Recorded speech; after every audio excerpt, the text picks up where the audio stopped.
Bekri Mustafa. Buyurun. Buyurun. Bekri Mustafa malum şarapla filan arası iyi. 4. Murat zamanında da içen yakalandı mı kelle gidiyor. Tebdili kıyafet dolaşırken 4. Murat meyhaneyi basmış. Bekri Mustafa'nın da önünde kadeh. Yakalanmamak için kavuğu çıkarmış, üstüne kapatmış. 4. Murat tabii çok zeki, dahi adam ya, anlamaz mı? Gözüyle işaret edin o diye. Yani başı açık durmaz nasıl olsa, sarığın orada ne işi var?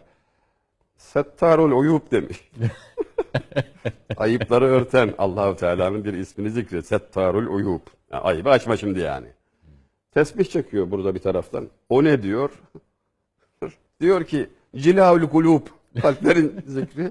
Peki şimdi ne yapacağız diyor. Gene gözüyle soruyor. Söz yok. Konuşmaya gerek yok bazen. Gaffaruz zünub diyor.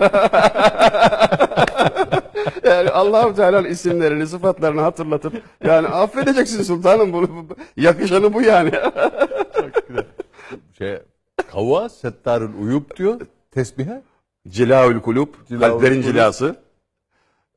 Ne yapalım deyince de Gaffaruz zünub diyor.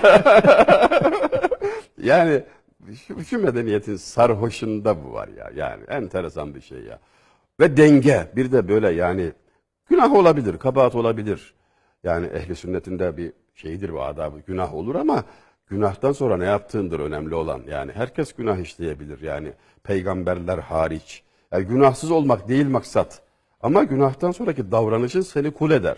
Hani günahı bile aşk ile işle demişti Fethi Gemuhluoğlu. Ağır sözdür, izahında muktedir değilim ama bu örnekler bana onu hatırlatıyor işte. Ondan sonraki davranış yani iblis gibi hatayı savunur, diklenir misin? Hazreti Adem gibi gözyaşı döker, tevbe istiğfar eder, yakarır ve işte Allahu Teala bunu arzuyor, bunu seviyor yani. Bunu istiyor. Mümin de bunu istiyor.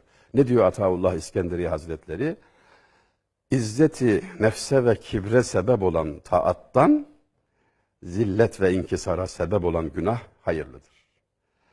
İşte aşk biraz da o kusuru idrak, kusuru kabul etme, boynunu bükme. Ya Rabbi sen Allah'ımsın, ben aciz kulunum. İşte